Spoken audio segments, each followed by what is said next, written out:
This is Beyond the Barracks, a podcast about the many and varied journeys of Australia's ex-service men, women and their families, brought to you by RSL Victoria. In each episode, we'll interview a guest, sometimes two, about their life in service and life after service, exploring the many highlights and challenges that they may have faced along the way. Beyond the Barracks is a podcast for veterans and their families to tell their stories. Sometimes we may discuss experiences and issues that some listeners may find distressing. Please check the show notes for support services. We acknowledge that this podcast is being recorded on the traditional lands of the Wurundjeri Woi-wurrung people of the Kulin Nation and pay our respects to elders past, present and emerging. RSL Victoria and the Beyond the Barracks team recognises the service of Aboriginal and Torres Strait Islander peoples, just as we recognise the service of all Australians. We are proud of the contribution they have made and continue to make to the Australian Defence Force. So, Harry, today I'm pleased to say that we've got a very interesting man who resides in Rochester in Victoria. Nice part of the world. It is. Cameron Lovering is joining us today, and he has many hats, I have to say. He is not only connected to the Rochester RSL, he's also very heavily involved in the Salvation Army, and also volunteers in many other capacities, including with the Country Fire Authority. Ordained minister, which is no mad feat. I straight away my mind goes to the Sally Man and the role, and as a young soldier, it was morale boosting to say the least to see the Sally Man truck coming over the hill. You know, there was you knew there was a break in the yelling, screaming, and hard work, and you'd get a brew and a sympathetic ear if you want to have a whinge. So really excited to have Cam on and talk about that. And the chaplaincy's got such a strong, long history with war and combat and with soldiers and our veterans. I'm excited to hear the important links between, his chaplaincy work and also his service history, and he's serving still in many ways. Yep, looking forward to it.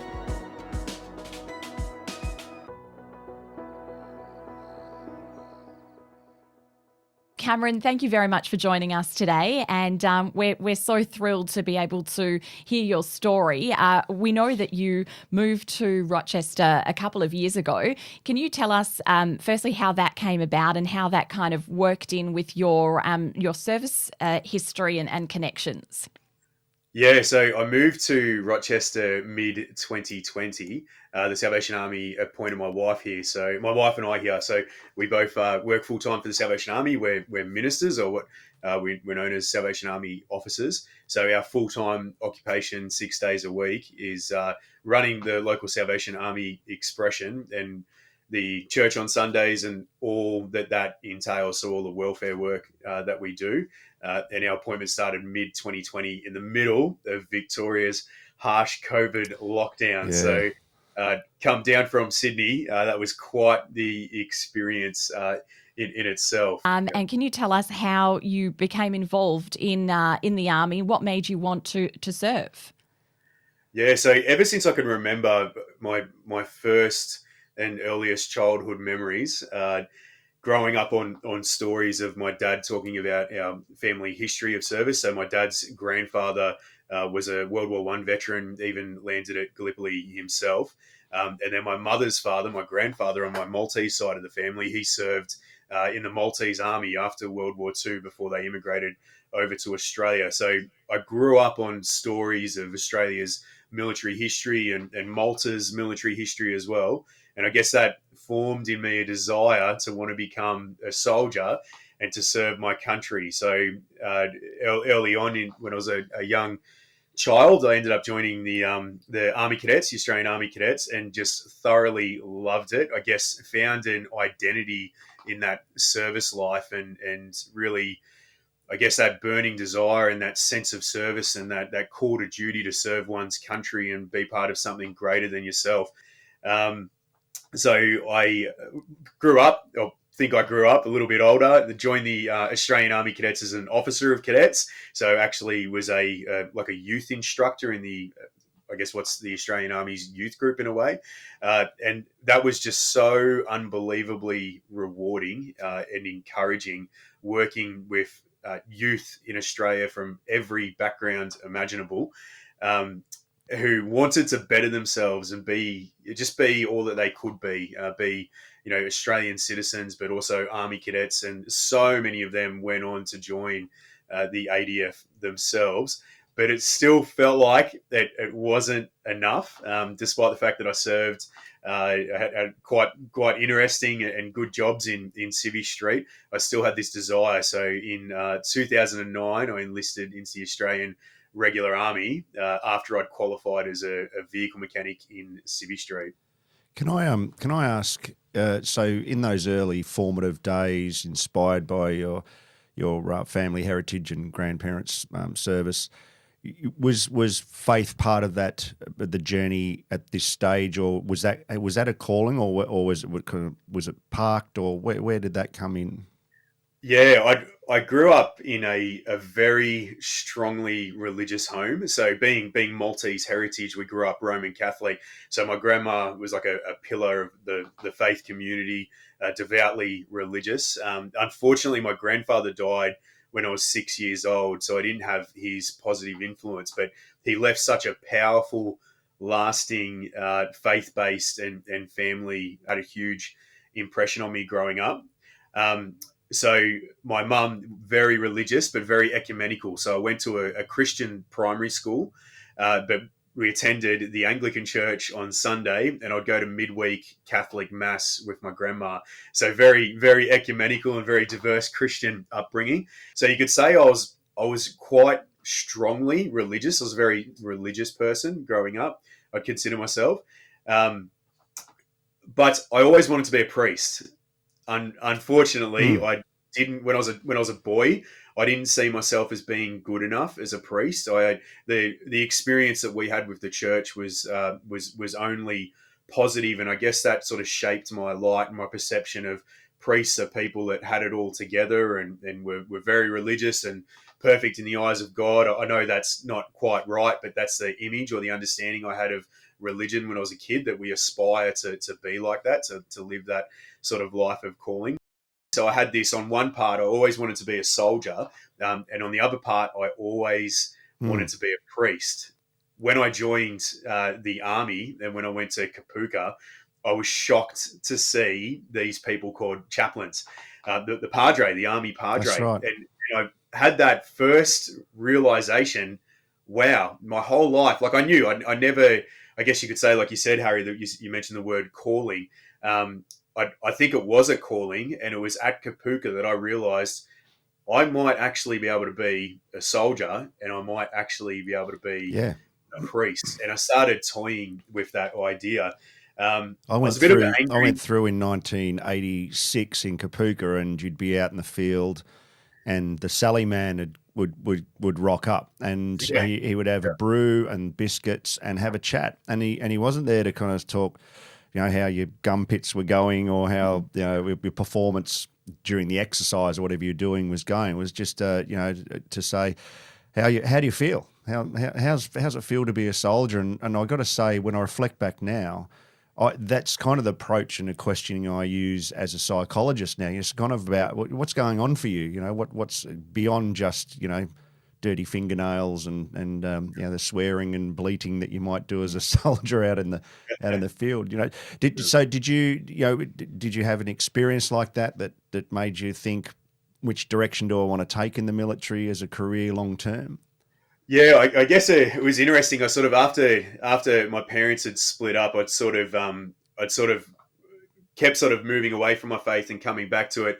Did consider myself quite strongly religious, but after joining the army and getting quite fit, getting a nice car and finally not being on apprentice mechanic wages anymore, started having the money and I guess all that goes with that, and probably became known as a bit of a party animal, or a bit of a guy that liked to party pretty hard on the weekends. And then that wasn't sustainable. That didn't work for me. And then when I was posted in Townsville, I remember my world sort of come crashing down a bit. I had a few a personal relationship breakup. I had a few family dramas going on, and then I was having a few workplace issues as well. I wasn't the best soldier for my chain of command at that point in time. And then I had an injury. I actually snapped my knee. And because I was still running and jumping and moving around on my knee, the RAP didn't quite pick it up that fast. It was a good 6 months before I ended up getting an MRI, and it was confirmed that I'd snapped my ACL ligament and had severe bone bruising in my two bones. So it was sort of explainable why it was so painful. And it was at that point where work didn't really know what to do with me. They knew I was very religious, but they also knew that, I guess, mentally, emotionally, I just wasn't performing at the standard that they knew that I'd usually performed at. So they actually marched me up to the chaplain's office, and he just sat me down. We had a conversation, and really that kind of was a massive turning point in my life, because I knew that I was not exhibiting in my own personal life by drinking too much and sort of partying every weekend to absolute excess just to rock up at work Monday morning, sometimes still hungover. I knew that wasn't sustainable, but I think I just needed that wiser, older, and in this case, a male, a priestly role model in my life to help me get my life back on track. And that's really in that process is when I identified that I think this is a calling, and I think I've known it my whole life, and I haven't been willingly pursuing that. And I actually started to pursue and identify ways that I could follow or pursue a career path of chaplaincy and ministry. So that was sort of midpoint of your full-time service, if I'm correct in saying. I think you finished your full-time service in 2016. Correct. So you implemented these steps thinking that you would discharge from your service and follow your new career path. Yeah, well, Aileen, I was pretty shocked to find out that it's really not that easy to become a minister. To become a minister of religion, the first step you've got to jump through is you've got to become what's called a lay minister, and essentially an assistant minister. To do that, you've got to be in some form of ministry, and the church has got to be confident enough that, one, they believe that you're called to ministry. Two, they believe that you've got the ability, the intellect, the mannerisms, the compassions, and all what they're looking for. So I was searching in Townsville for a faith community. That's where I was posted at the time. And I ended up volunteering with a non-denominational group called the Townsville Street Chaplains. And it was there where I started studying with them, and I did clinical pastoral education. And I was actually understudying under a couple of priests and ministers who were the chaplains in charge. And I was volunteering on Flinders Street on a Friday and Saturday night every single weekend that I had off for about 2 years. The same place where I once passed out from being drunk, I was there volunteering and helping other drunk soldiers, sailors, airmen and women, and just general members of the community.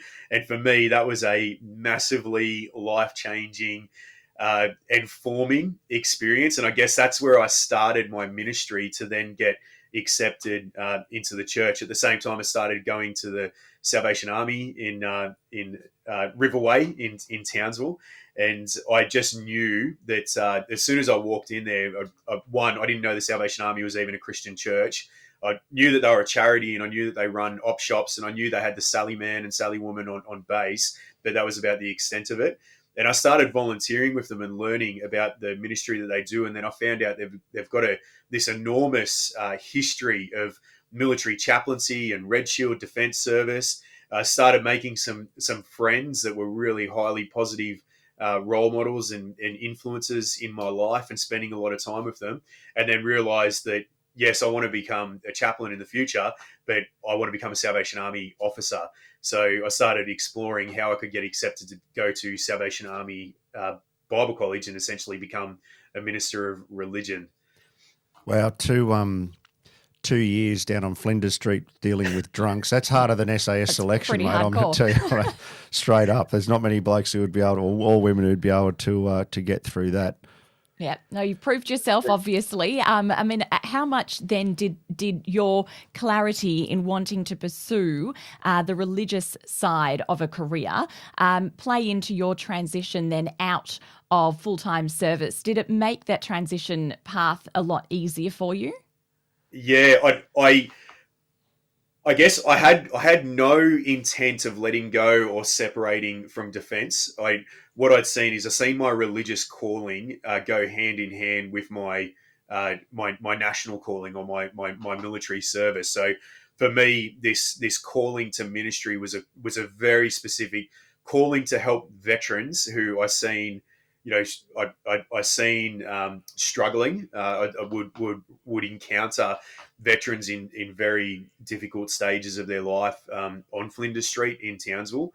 And I just had almost every Friday and Saturday night, I'd have repeated opportunities to speak to young men and women and even older men and women of the ADF who were struggling for one reason or another. And being a street chaplain, and I guess because we had like a rest and recovery area set up, there was always opportunity. And not only that, um, people knew who I was. So a lot of people knew that, I was Cam from Fort Sisby at the time.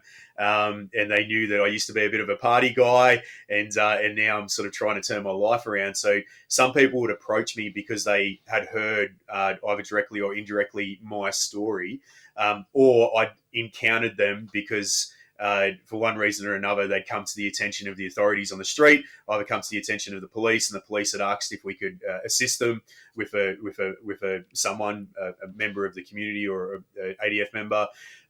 It would be there, and that would facilitate an opportunity for a conversation and further dialogue.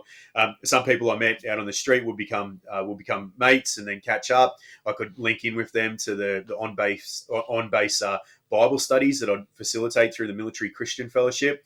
So I guess my faith and my military service went hand in hand. And then I specifically, when I said to the Salvation Army that I wanted to become a Salvation Army officer, go to Bible college, it was very clear and very specific. My intent is to get back in the army and become a chaplain, because this, like, in a way, I feel like veterans and service members, I feel like they're my people. I feel like they're the people that I'm called to serve. I feel like they're the people that I'm equipped to serve. And I've just got this desire to want to help them just the same way that chaplain helped me. And I think it's important to note that you are actually the current serving president of that RSL sub-branch. Mm-hmm. Yes, so I mean, you have so many different hats. Clearly, you contribute to the local community in so many ways. And from one extreme to the other, you came from an area where you had lived through a drought into Rochester last year that suffered an epic flood. And I know that you were integral in helping that community pull through all of that, especially harnessing military skills. Yeah, so we found ourselves about 4 days out from the floodwaters had hit, and myself and the vice president started to monitor the chatter that was going on in the community. And I remember he rang me up and he pulled me aside. He goes, "Cam, I think we're going to have a problem here. We should probably start battle prepping and getting ready." And he goes, "What I want to do is I've got these sandbags. We're going to go to this location. We're going to get some sand. We're going to fill these sandbags, and we're going to start prepping and defending some of our war widows' homes." And we started doing that. So we realised that the small amount of sandbags that he had and the small amount of sand that we obtained wasn't going to be enough. So we actually went and purchased quite a few trailer loads just in his own trailer, dumped it in his backyard, created our own sandbag point in his backyard the day before any activity had actually started on town. We'd started prepping our members. So we actually created a live Google trapping map. And I use this map when we were doing the COVID deliveries for the Salvation Army in Sydney City. Would have a list of 50 odd jobs, and it was actually one of the local RSLs had contacted the Salvation Army in Sydney and said, "We've got all these members that are in lockdown.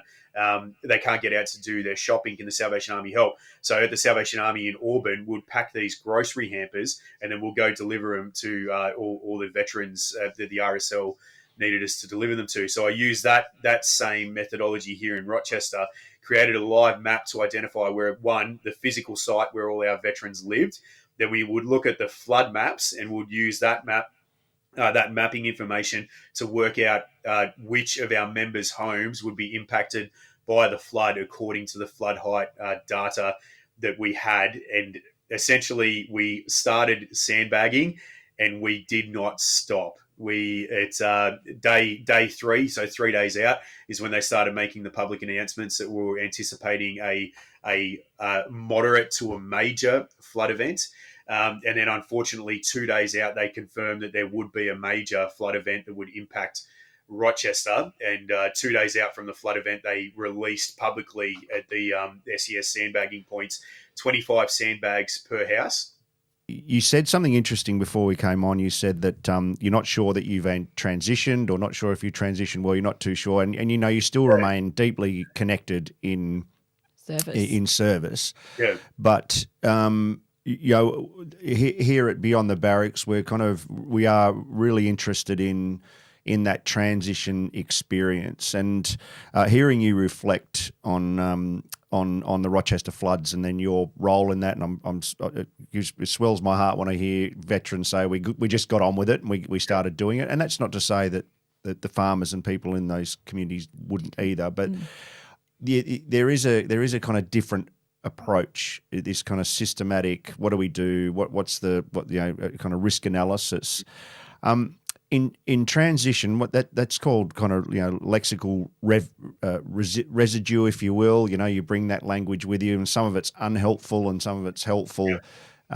Yeah. Talk to us a little bit about this statement you made. Not sure if I've transitioned or well. Yeah, where are you at, and what's the residue, and what's working, and what kind of holds you back, or? Yeah, I guess the whole concept of transition was introduced to me when I had to go to the transition cell when I was transferring from the ARA into the Army Reserve, and I met with the transition and retention warrant officer and started discussing, well, okay, what are you going to do when you get out, Cam? You've got a plan. This is fantastic. So essentially, any of these services or assistance to transition weren't offered to me because I already had a concrete plan, and that plan was to become a minister so I could get back into the regular army and maintain that reserve service. So when I went to Bible college, it was a culture shock for me, straight out of the regular army as a vehicle mechanic in Ramey to, after spending almost 7 years in the regular army, to a Bible college. It couldn't have been a more different world. So it was a culture shock for me, but I think it was a culture shock for the Salvation Army as well, because we had to learn to speak each other's language. And on language, Harry, you said it. You mentioned the word language, and I think it's hard because I think when I speak about the floods and when I speak about military service, I probably start talking in mannerisms and language that is very familiar with that military space, but not so familiar with the civilian space. So part of that transitioning is me learning to speak civvy, and to maybe speak a bit more quietly, or maybe, not have my shoulders as back, or be not broadcast myself as confidently as what I'm normally comfortable in doing. I've had to learn a new way and a quieter way to dialogue with people, like an acceptable civvy way. So I think language is a huge part of that transition process. When I say I don't think I've done it well, is because I haven't let go of that service experience, still serving in the reserves, and still get to go away and do those activities, the bivouacs, the yearly training, the opportunities that we have.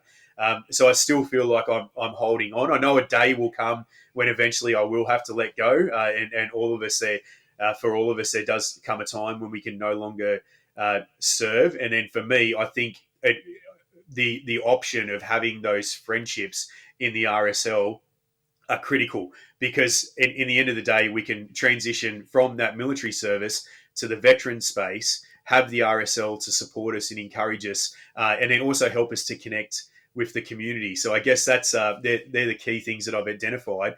But the RSLs, in my opinion, has been critical for my own personal transition because of those relationships. But So many takeaway points there, but I think also Huge. I'm just curious to know, you're a dad, I think, of 3 kids as Yeah, well. 3 and 7. How does that play into everything? I mean, you've got so many skill sets already under your belt. Yeah. You clearly give so much to the community. How does parenting fit into all of that? Yeah, sometimes I'm apprehensive about telling people all that I do because that one, they probably think this guy's crazy, he's a workaholic. But then when they hear that I'm married, happily married, and a father of 3 children under 7, they think, how has we got time? But I also volunteer. My kids do, so I volunteer in spaces that my kids are involved. So the local Little Athletics. So every Friday night, I'm the equipment officer for the local Little Athletics. So I help them out down there, and then that way I get to volunteer and do that community service, but I also get to spend time with my kids, and then we take our kids into our workplace. So Sunday church, we've got children's ministries, we've got our kids there because we've got our kids there. Other families bring their kids there, so veterans and their families come along, and also community members and their families come along. So in a way, it's work, but you get to work with your kids in that kids' environment. Our RSL activities are very family focused and family orientated. So we actually have them along to our general meetings. On Wednesday night, we just had our monthly social meeting. We had a sit down dinner, and I brought my son along, my oldest son come along. So we essentially, our work, we try and involve our families, our partners and our children as much as we can, because having family and friends support you in your veteran transition, we've also identified, is critical. So making whatever it is that you do family orientated and family focused, we've found that best helps the veteran further transition into their civilian life as well. Wow, what a role model. Yeah, there's lots going on there. You're blowing my mind a bit, mate. And your wife's name? Marianne, Yeah. and I imagine that she's no less involved in everything that you do. Yeah, we often walk past, or not walk past, but we don't often recognise enough, I think, at times, the role of partners and the sacrifice they make. Kids do too. I think sometimes I think and I stop and I use my wife as she's my biggest confidant. She's my best friend. She's my sounding board. In a way, sometimes she's my mentor. Like she helps me. She's a very, very spiritual woman. Her parents were Salvation Army officers, but the sacrifices that she's had to make so that I can do the things that I can do. I mean, I deployed on Operation Resolute, which is border protection gig with the Army, where the Army assists the Navy in 2019. And I knew that was going to be a 6-month break. So the first person I ran it by was my wife. And I said, Marianne, what do you think about this? And she was just entirely encouraging. She's like, go for it. I thought it'd be an opportunity. It was interesting because I was a ordained, fully fledged minister, and I deployed as a minister of the Salvation Army, but I'm serving soldiers, so I deployed as a soldier. So it was a real interesting situation to be in, because I wasn't a chaplain in the military. I was just a soldier. But still, my being who I am, I was still a chaplain and a minister. But for my wife to be able to, I guess, backfill my workload and my duties in that ministerial environment, to release me for 6 months was an enormous effort and sacrifice. And then I got home, wasn't even home for 2 weeks, and my warrant officer rang me up and said, Cam, you're being deployed. We need you on the bushfires. You see a lot of veterans, you engage, you're a positive role model, you're still serving, so you've got a kind of foot in both camps. If there was a bit of advice you were giving to a family or to an individual or a partner, if there's something sticks out about their looming transition or where they find themselves in transition, what would it be? Yeah, I think I was really sort of thinking about this, Harry, and I think my big takeaway is my journey's been very much spiritual, but health is holistic. Health is all encompassing. Health is physical, it's spiritual, mental, emotional. So I think every member, either serving or ex-serving or even families, my biggest advice, my biggest take-home message is look at your health holistically. Think about your physical health. Are you maintaining a degree of physical fitness? Are you eating healthy? Are you if you drink, are your drinking habits healthy? Look at that, but then also look at your mental and emotional well-being. Do you debrief? Have you debriefed? If you've had stressful service experiences, have you reached out to the support mechanisms that are available? Have you got a mate, a confidant, someone that you can confide in? Do you confide in your spouse? Or if you can't confide in your spouse because maybe some of the subjects that you want to talk about are too difficult, reach out to contact Open Arms. Pick up that phone, access the support services that the defence and veteran community can offer. Reach out to a chaplain, go down and see the RAP, touch base with a counsellor or a psychologist. So think of your physical health, the BFAs that would have to pass every 6 months in the regular army or every 12 months in the reserves, but then also do that check, do a BFA for your mental health, and then think about, is my mental health going well? And there is nothing wrong. It is okay to not be okay. And at a vulnerable time as you are transitioning, Ales, and you know this, we both see it, at that you are vulnerable. I don't care who you are. If you're set up and ready to go, I thought I was. Well, I still think I'm set up. I'm still transitioning, but you are vulnerable, more vulnerable, and I think it's that sage advice about kind of treating things holistically. It's a great place to start and ground yourself, and then move from there. But and you can start now, like even while you're serving, start now. Find a faith community or that philosophical community to debate the bigger things and the deeper meanings of life. But then also, maintain your physical fitness, and then identify or do something to work on your own mental health. There's no problem with going to see a counsellor intermittently just to speak about life in general. Or do some reading on psychology subjects or anything like that. There's always things you can do to start now. Don't wait till you transition and then realize you need the additional help. Reach out and get it going now. Started early. Cam, you've had some very wise words to share with us today. Thank you so much for your time.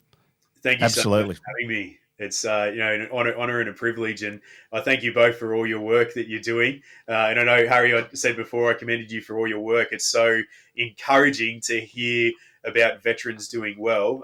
But as I said at the start, it's like a bigger brother reaching out to grab the hand of their little brother and helping them forward. And I think our veterans will succeed if our forebearers keep reaching back.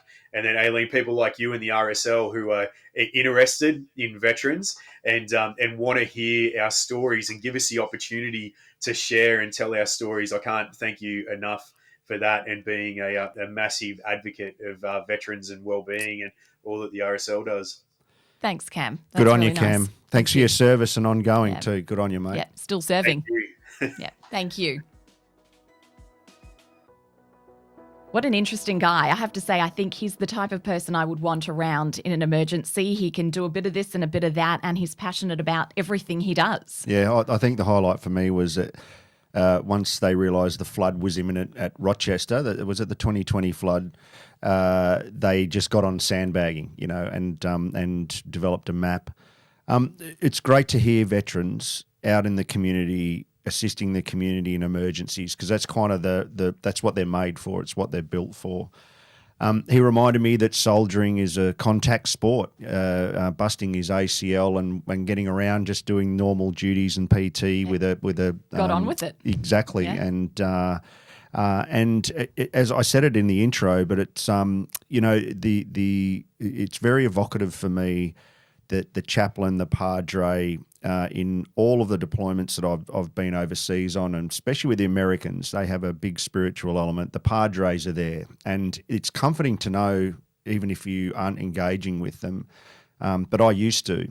And I'm not a religious person. I used to go along to some of the services and just found great comfort and peace in the maelstrom of Baghdad or whatever it was. So it's been a really insightful reconnection, really, with that part of the military. And I have to say, actually, Harry, as a civilian, and I haven't been deployed anywhere and not done half the hard yards that you guys have in your service careers, but certainly there were so many takeaway messages there that relate to my life as well, and that is the concept of health and well-being. There's so many elements that feed into that. It's not just one thing. It's not just eating healthy or not just doing exercise. There's so many bits and pieces that connect to being an overall healthy and with good well-being. So many takeaway messages. 100%. And last thing we should say, he's currently the president of the RSL at Rochester. He so is. just if you don't think it's chockers enough, the episode on top of that, great job, great bloke, and doing a great job, and lovely family too. Absolutely. Love the chat. If this podcast episode raises any concerns for you, please contact Lifeline on 13 11 14. If you're a current or ex-service member of the ADF or a family member of a veteran or someone who's currently serving, you can access free and confidential 24/7 support from Open Arms, Veterans and Families Counselling on 1800 011 046. Current serving members of the ADF and their families can also contact the All Hours Support Line on 1800 628 036 for confidential support. RSL Victoria is here to provide assistance and support to past and present service personnel and their families. Importantly, you don't have to be a member of the RSL to receive assistance from RSL Victoria. You only have to be a current or former member of the Australian Defence Force, our allies, or a dependent of either group. To access RSL support, you can reach out to your closest RSL sub-branch or contact RSL Victoria's Veteran Central Service on 1300 MILVET, 1300 645 838.